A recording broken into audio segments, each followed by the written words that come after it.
My name's Donna Jackson and I live in North Road, Newport, and I decided to get really interested in the Westgate Bridge because I used to drive past under the memorial every day and I saw these people standing underneath the memorial looking at it, family groups, people by themselves, people sort of with their head bowed.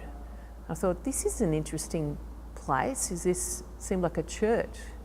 So I pulled up and I had a look at the memorial and I saw that 35 workers had died in that spot. And I read the names of the 35 workers and I thought, wow, this is really important. This is a really important story.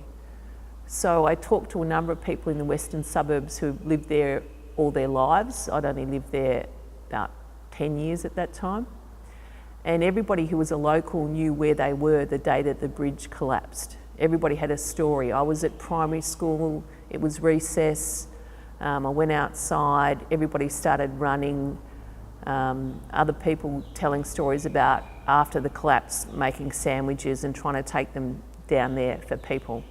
So I thought, well, this is a really important story, and because I'm a theatre maker, I thought there must be some way that we can help tell this story to a wider group of people. And so we started researching about the Westgate Bridge, and then one person I met said, you can't tell this story in theatre because 35 workers died, and that's a place where there's a whole lot of death. And then I spoke to someone else who said, because 35 workers died on that site, you should tell this story. So I was with a group called Foot and Mouth Theatre Company at Footscray Arts Centre, just people who wanted to learn theatre. I sent them out into the community to find out about this Westgate Bridge. And it's quite a closed community, so at first people didn't want to speak to us about something so personal.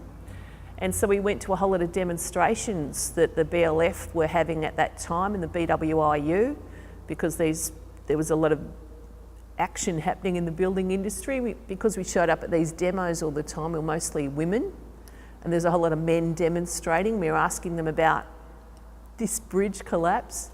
So after 6 months or so, people started talking to us. And then we started making the play, and I commissioned Vicky Reynolds to write a script from the verbatim stories of these workers and family people who were telling their stories about the Westgate Bridge. And then we put those stories together.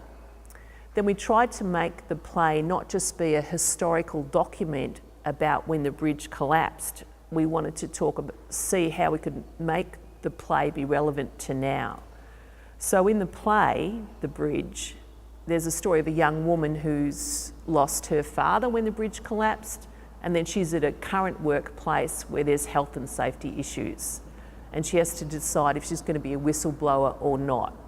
And if she is a whistleblower, it probably means she'll lose her job. I think the goal for the play is, firstly, because I'm a theatre maker, is to make a beautiful piece of theatre. Nobody wants to go to theatre to be whacked around the head with a message. So you actually have to seduce people into the theatre environment. So I have to make something beautiful. I have to make something authentic and honour those people's stories.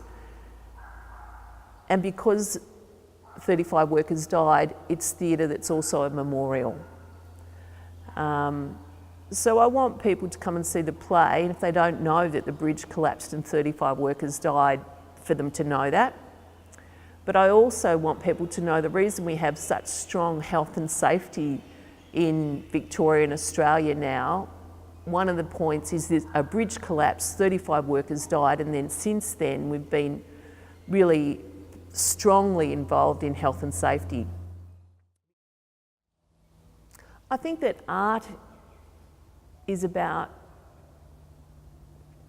telling really important stories. I really like to make theatre that's about really deep and important things. And so when I made the play about the bridge, I still carry that with me. And I made that play in 1990 and now it's 2018. So it's really good to work in art, making strong, authentic work that you feel has integrity and it's communicating an important idea. I don't mind going out sometimes and seeing shows that are fun, But when I work on something for 2 years or 18 months or whatever this is, 20 something years, I want to work on things that are deep and important and tell important stories.